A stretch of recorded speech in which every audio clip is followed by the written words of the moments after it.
which is tomorrow, I will start with the covers.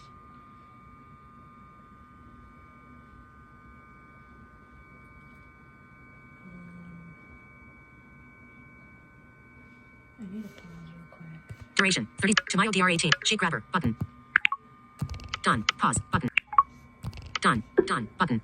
Nah, because it sounds like my wall isn't a little more next to mine.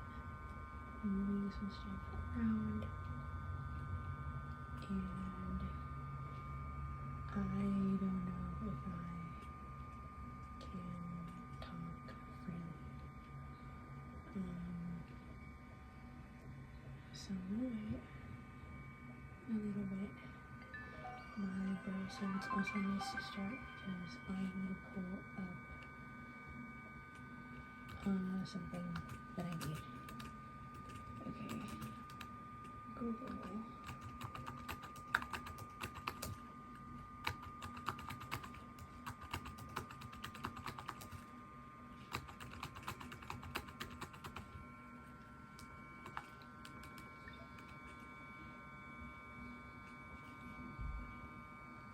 Oh yeah, she is in the group.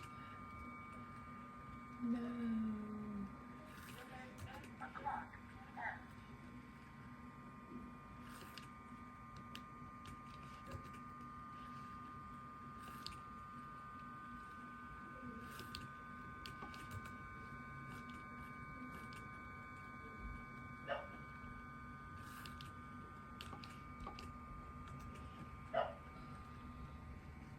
Revealing the true meaning of pumped up kicks. TikTok? Okay, fuck TikTok, we don't need that. Okay, I want to start off with the thing that really irked me. Okay, so comment down below if any of you have heard the song Pumped Up Kicks by Foster the People.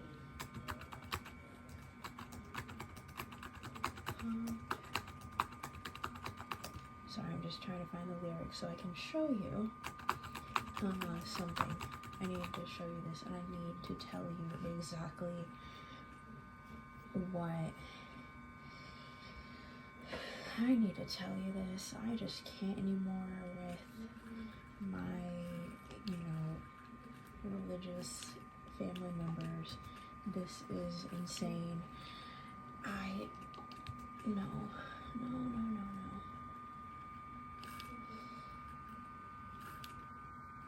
Okay, this is from Reddit. We're not gonna, I mean, I do have Reddit, but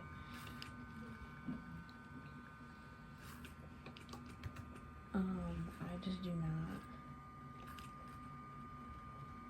I don't really, this is not the kind of thing that you go to Reddit for. I'm sorry. I know you're probably like, but you have Reddit, yeah, but that for me is entertainment, okay?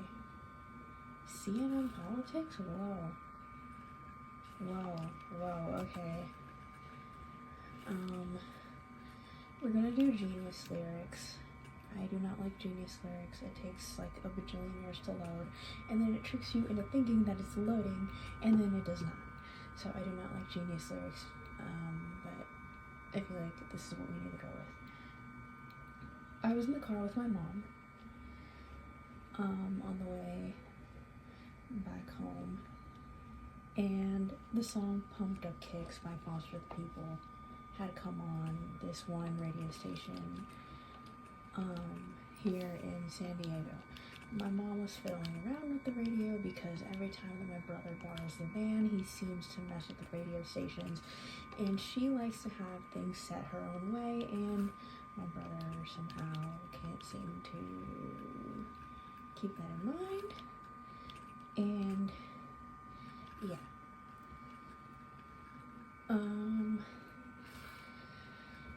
but Foster the People, that the Pumped Up Kicks song came on the radio. I am laughing because I'm like, oh, I think she doesn't remember what I told her back in 2024, that this actually has something to do with a shooting. I remember I told her that the lyrics of the song had to do with the shooting. The first time that I even heard about this was in my communications class in fall 2024. It was the last day, and the teacher put on some music while he was grading, and the professor, he put on some music while he was grading, and Foster People's Pumped Up Kicks came on, and he quickly changed it. And then I find out from a discussion with some other classmates that actually has to do with school or some kind of shooting. My mom today thought that it has something to do with homosexuality. She's like, oh, does it have something to do with the gays? And I let her think that it did, because at this point I do not want to discuss anything with her. Things are a bit touchy right now, and I just can't. So I was like, I think so. She did get it right that yes, there are some things related to drugs. She said that she could tell that there was no good things said in the song because of the music video, which she does not remember what the music video had. Okay, so we're gonna go through the first line where it says, Robert's got a quick hand. He'll look around the room. He won't tell you his plan. He's got a rolled cigarette. So yeah, she's right that there is a mention of cigarettes. Yeah, there's something mentioned about a cowboy found a 6-shooter gun in his dad's closet with a box of fun things. I don't know what those fun things would be. He's coming for you. Yeah, he's coming for you. This is a suggestion of violence. Okay? Now, mind you, because of the way that the vocals are edited, I could not, even when I was younger, I could not understand the lyrics. It's a little muddled, it's a little, like, the effects that are put on the vocals is just hard. Even when you have good hearing, like, it's hard. It's hard as hell to, like, figure out some of the stuff. I was able to, when I think what helped me was to keep what one of my former classmates from my communications class said in my head of this has to do with a shooting, and keeping that in my head helped me be able to kind of disseminate like what the lyrics were. And then I was like, oh shoot, this does have something to do with, and I told myself, no, you have to look at the written lyrics too. But I knew right then and there that I was not being lied to, because okay, so he's coming for you, he's coming for you. And the lyrics where it says, all the other kids with their pumped up kicks, you better run, outrun my gun. At first I thought it meant outrun my girl, but as it turns out, no, it's outrun my gun. And then the other line ends with, you better run faster than my bullet. At first I thought it was faster than my buggy, but actually today, paying like really close attention, I was able to disseminate gun and bullet, and I was like, oh shit, yeah, no, I was not being lied to. Outrun my, okay,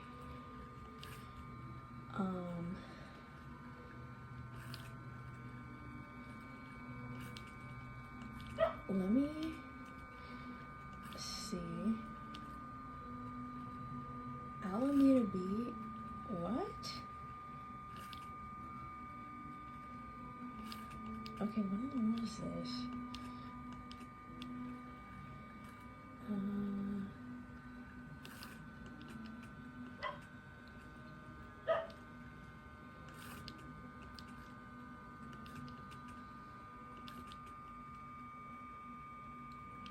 Okay, let me see if I can find another link that will have like the let me find something that has the lyrics in its entirety, because like I said, Genius Lyrics sucks. I got an ad.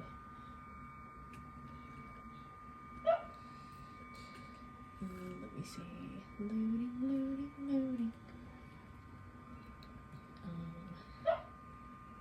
Oh shoot, it's taking a while.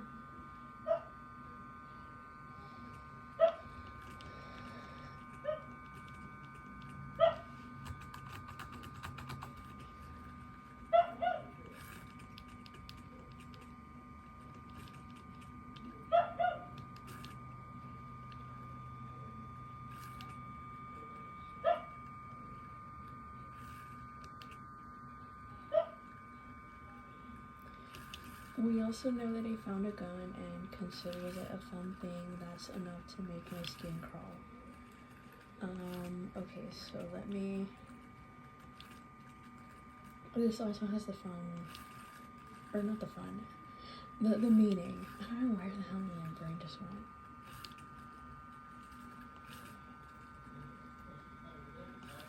Hold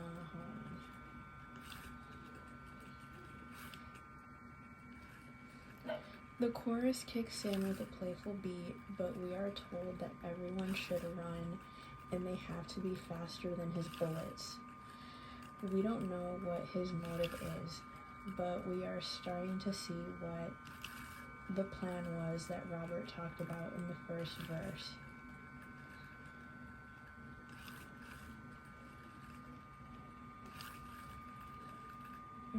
Surprise, because dinner's in the kitchen and it's packed. Oh, what? And it's packed in ice? I've waited for a long time. Yeah, the slate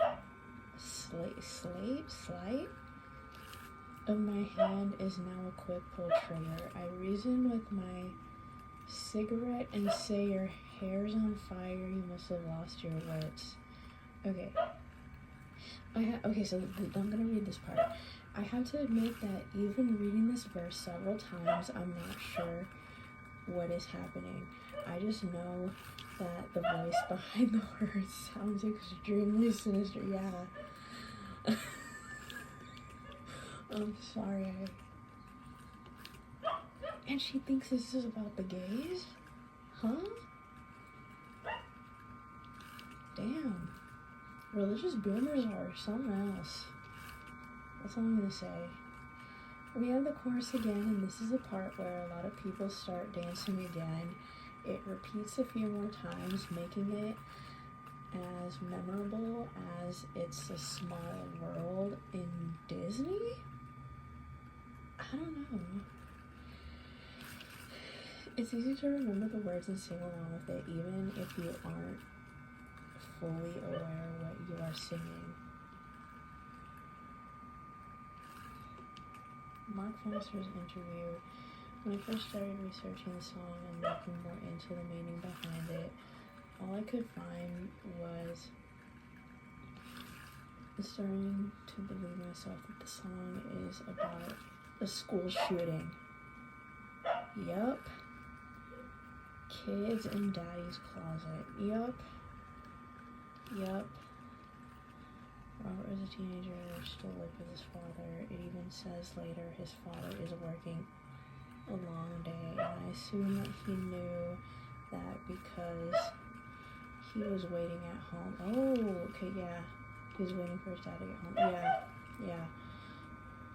The room Robert looks around in the first verse sounds like it could be a classroom, but again, I was making major assumptions and reading in between the lines. Almost 10 years after the song was written, Mark Foster was interviewed at the Award about the hit song. The interview starts off by establishing that the song is about a school shooting, and then following it up by asking where he came up with the idea for the song. Foster responded by pointing out that nowhere in the song does it say it's about a school shooting. It says that it's a misconception.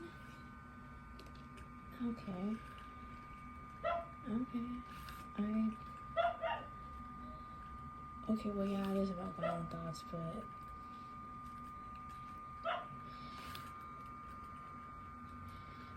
okay, so people just came to conclusions, but I don't know. The week that I wrote the song, another shooting had just occurred. Oh, shit.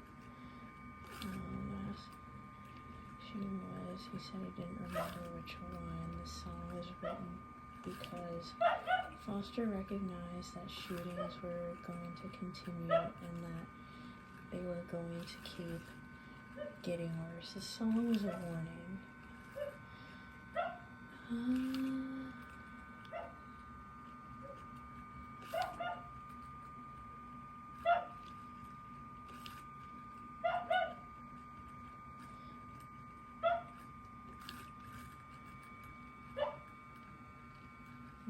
trigger for people.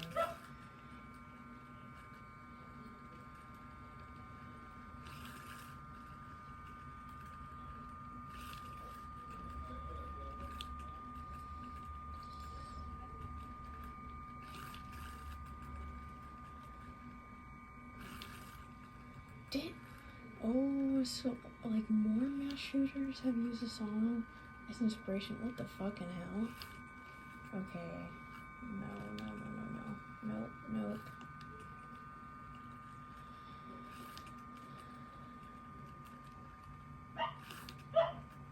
Realizing that they were dancing along to a song with lyrics that had such a dark message. See, mind you, in 2011, which is like when I first heard this song, this is when like I started using the radio and the Braille note, much to my little bitch's chagrin.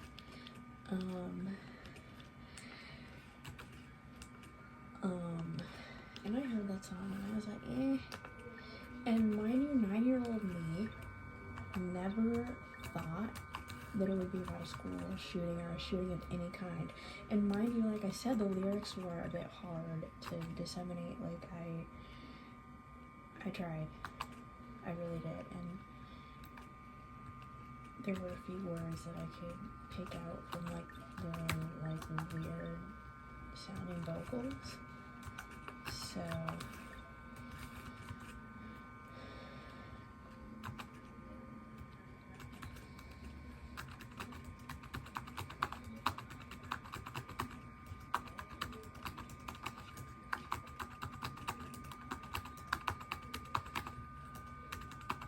let me see if I can get more information, because somebody said there was a shooting at a McDonald's in San Ysidro. I believe it was in 2011.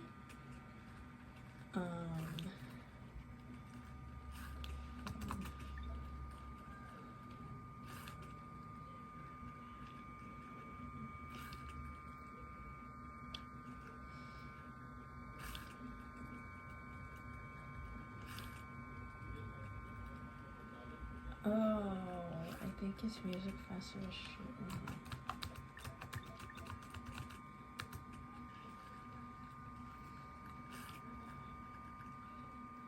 East side? Okay, let me see. I think East Side Online dot whatever. I wasn't able to catch the entire URL. Okay.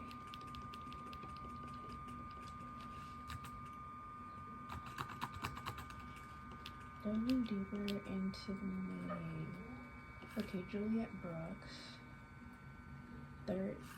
13 East Side News features something. October 4th, 2011. I made the mistake of turning the radio on to Q102 last night, and I was shocked to discover that instead of pumping beats about gratuitous... Okay, I don't think I can read this part out loud.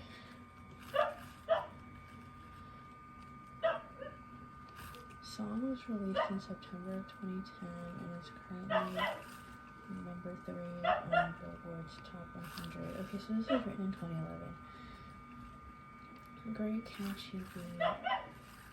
Singer mumbles incoherently in a high-pitched voice for 2/3 of the song, and then during the chorus you discover that he has a voice. He's singing to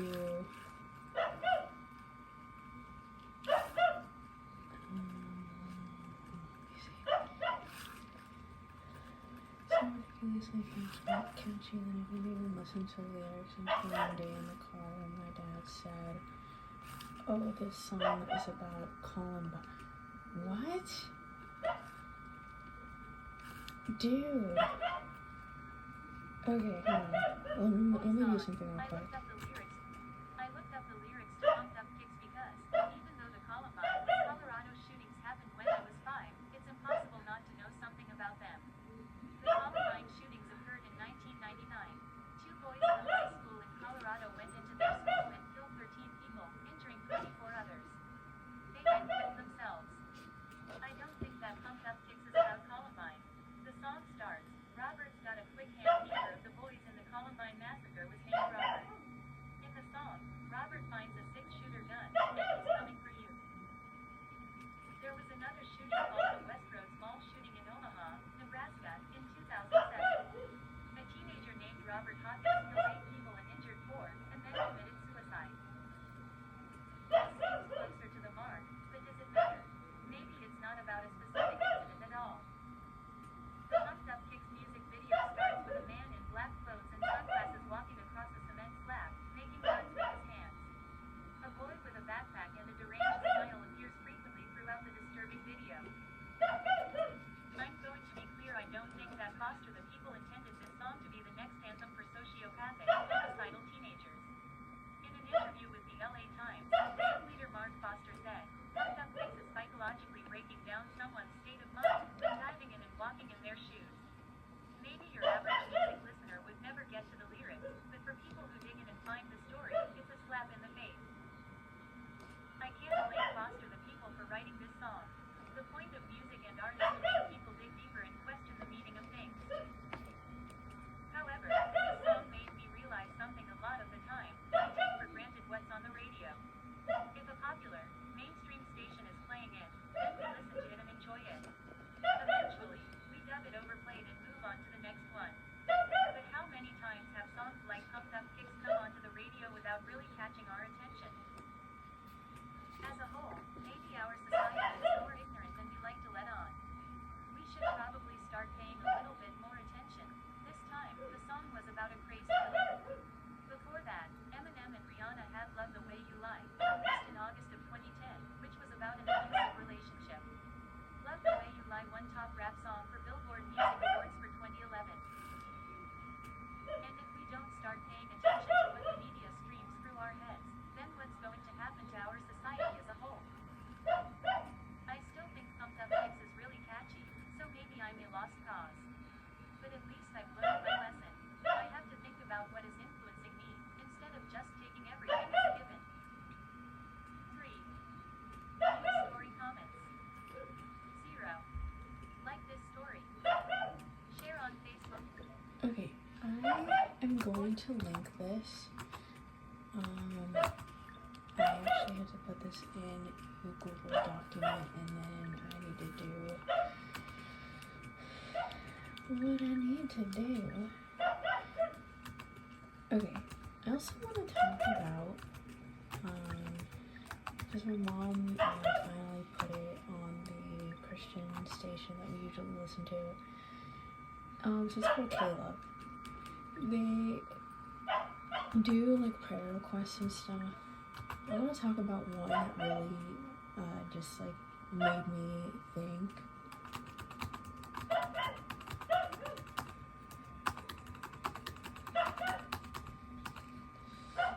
Like, when it comes to prayer requests, I really don't think you can take everything at face value. Here's why I say this. The prayer request that the radio DJ accepted, if you will, was from this woman, Julie, and I can say it because she put her name out there publicly.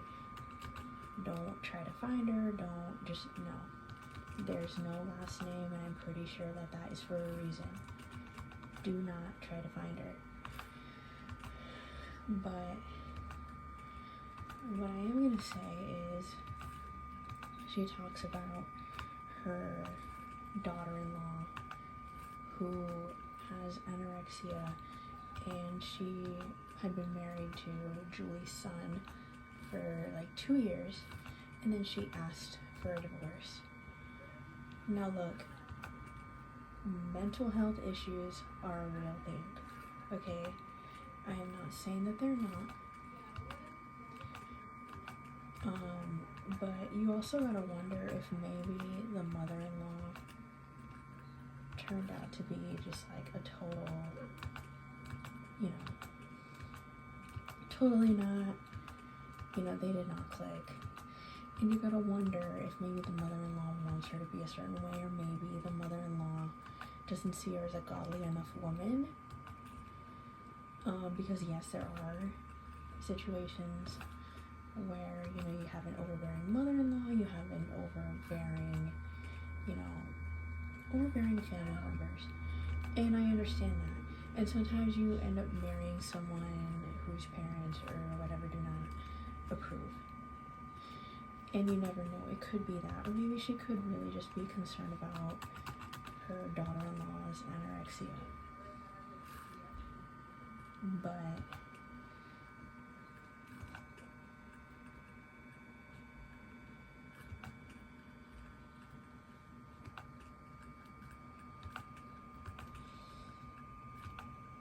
I do not think that prayer requests should always be taken at face value. We saw on Taylor Alicia's on like that version of her website from December 2024, where somebody prayed for their niece to, quote, ditch rift, or not ditch rift, to stop doing witchcraft. Not everyone who puts these prayer requests in necessarily cares, and they just want to impose their views on whoever. And look, I am not saying that Julie's son deserves the worst or anything. I am just saying that you never know, maybe he also has a part in making her feel like, making his wife feel like shit. Whether or not they get divorced or not, I feel like you guys have, like, they have to look at what's best for them as a couple. If it's better for them to get divorced, then they get divorced. If they end up working things out and they stay together, then okay. But the radio DJ that's like praying to change this girl's thinking and whatnot, you can clearly see whose side she's on without getting the full context. And to me, it's like, okay, you don't know she's a shitty mother-in-law. You don't know like a lot of things about her, because she could be leaving things out. And I think with a lot of these prayer requests, you need to be careful. I'm not saying don't have empathy, but I am saying like you need, especially when it comes from like a lot of these boomers, you need to be like real careful. If it's not about them personally, and if it's about them trying to be like an imposing bag of shit, then yeah, there needs to be a little more. You either poke or prod, or you just leave it. I don't know. You at the end of the day decide. But I wanted to talk about it because it gets a little irksome. You don't know. Julie's son might be Mama's boy. And maybe that relationship was never meant to be. Because why after 2 years does she want to get a divorce? There's more. There's more. Maybe that relationship isn't working out and the mom just wants to like force it to work. And like I said, you know, if it does, it does. If it doesn't, it doesn't. And I feel like she needs to back off.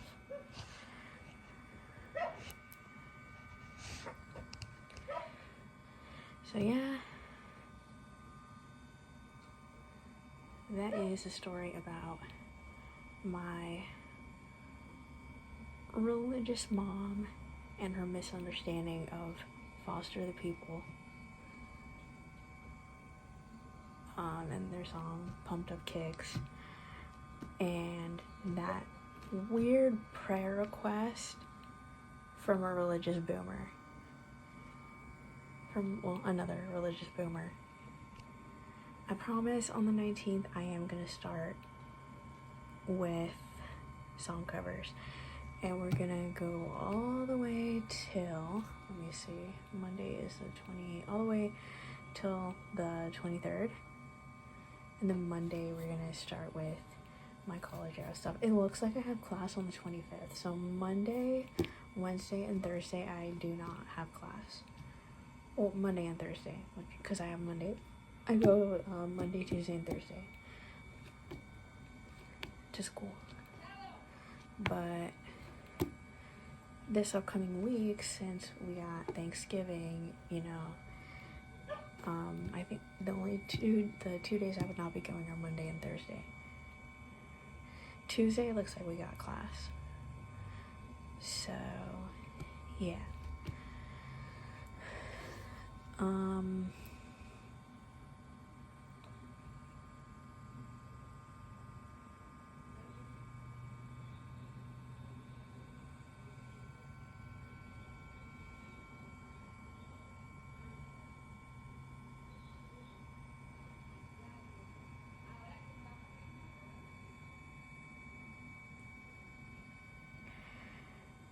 Oh, you know what? I want to talk about this real quick. So today my mom starts at me about me not having a complete plan to give to her. What she doesn't understand is that I'm planning things for myself. I don't owe her anything. My dad, he's like, oh, you do owe us because that health insurance you're on comes out of my check. And it's like, okay, I am not saying let me be a moocher. What I'm saying is let me go about my own life. If I give you a plan, your emotions and your opinions do not matter. And my dad's all like, you don't approach anything with logic. You didn't have your math squared or whatever. And he's like, read the Bible, you know, you're digging yourself a deeper hole. God says respect your mom. And I'm like, this dumbass motherfucker biblicizes everything. Everything. Religious boomers as parents, honestly, no. He is anti-gay. He is one of those that's like, oh, right now we're in Revelations. We're in that timeline.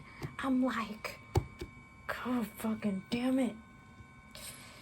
This is so annoying. I actually have a story in the video that I'm going to upload about my true thoughts on Christianity. And this is a story about my dad and I when I was like 9 or 10.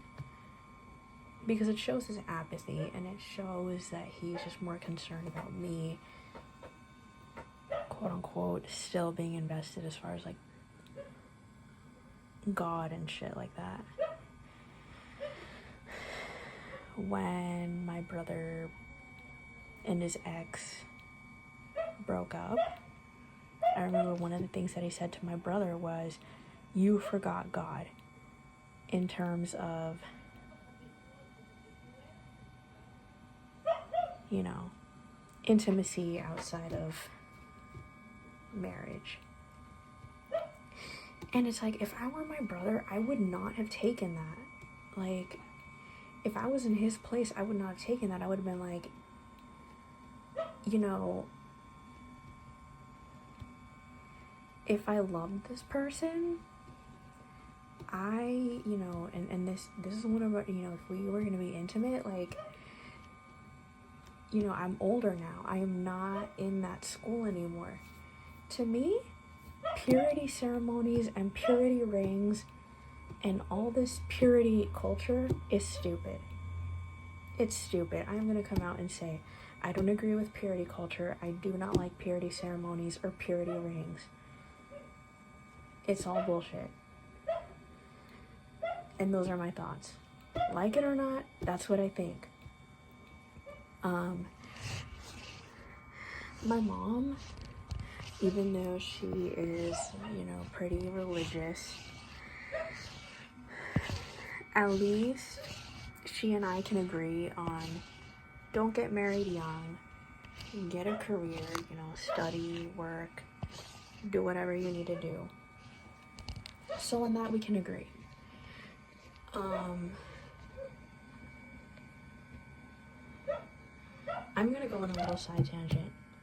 Modesty. Look, and I think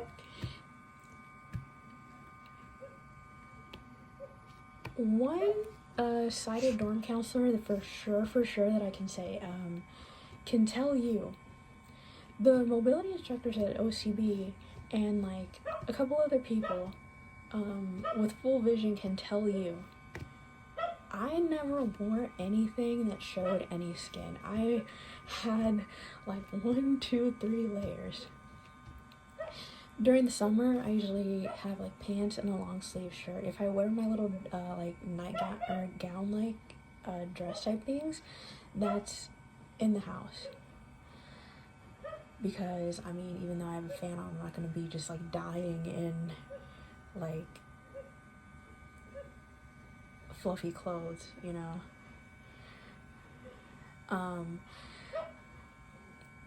but I dress like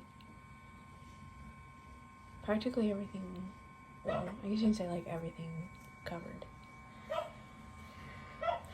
There are some people that like wearing like super tiny clothing, and that's them. I really don't feel like Christian, like, the hyper religious ones should go out harassing these people. If they are not being inappropriate with your kids, if they're not,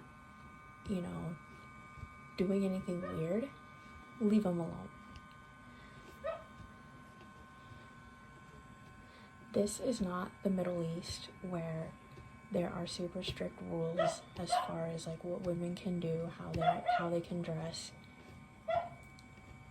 I mean, I'm assuming you want to make it like you want to make the U.S. a version of the Middle East.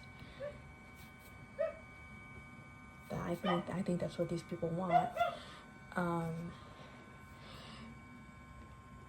Because why harass people about modesty? I'm gonna can do a bit of a deep dive on that, and also like the trad wives, the what's it called? The ones who are like, you're happier with children, you're happier in a marriage. What happens if the person you're with leaves you or passes away, whether from an illness or an injury, or they cheat on you? What then? You at least need to have something. With a lot of the right-wing bullshit, am thinking that I need to be really careful who I end up with in the future. I do not want to end up with an asshole. The minute I hear I'm a Republican, I'm gonna be like, I'm not. I don't think you and I are gonna work. That's how it's gonna be.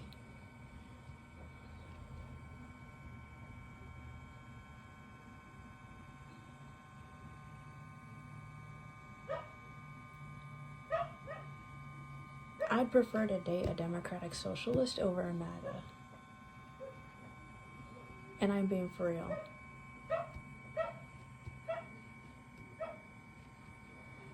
Like, I would date a progressive. Because I feel like, one, they would not treat me like shit. Two, I'm pretty sure our values would align. And three, like, MAGAs are trash. I'm just gonna come out and say, I really, as far as like dating partners, yeah, no. I couldn't.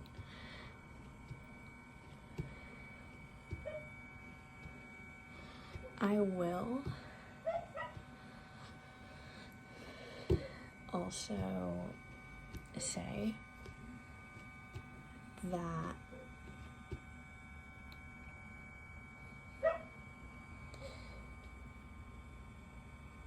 what was it? Yesterday my mom talked about this one, I think it was a Catholic church, or I think it was a church,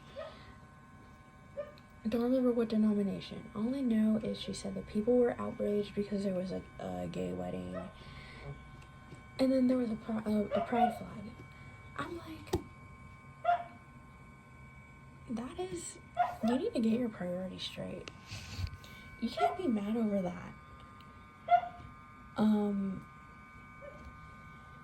I feel like you need to focus your anger on what really matters, and that is the Doug Wilsons, the Paula Whites, the Angela Marie Scafidis, the Taylor Alicias, the pastors that excuse assault because they're like, oh, you tempted the man that assaulted you. Those should be your priorities. Those should be the things you should focus your anger on. I don't think it should be... I really do not think it should be a gay wedding. If the pastor was inclusive and facilitated that, okay. And if people from the congregation leave, then you know who's going to stick with you and you know who's not, based on, like, whether or not you're... Or, you know, based on, like, your progressive values. You're going to know who is an asshole and who isn't. And yeah, I feel like, you know, get your priorities straight is something that I would say. Be mad at the Kenneth Copelands. Be mad at the mega churches that ask for donations and you do not know where those donations are going. Probably just going to, like, help a pastor live a lavish lifestyle. That's what you should be mad at.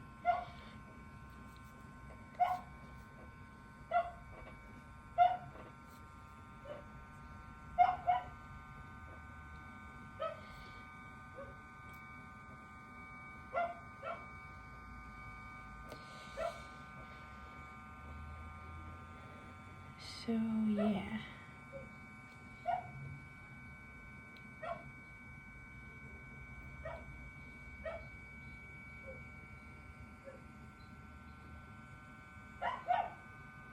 I'm gonna see how things go every time I visit SoCal. If, you know, like when I go up to Hatlett and then stay up in Northern California and then come down to visit SoCal, I'm gonna see how things go. If there are no improvements, I don't know, dude. I'll just be like one of the other millennials and Gen Z that decide it's not worth it to keep in contact with their parents.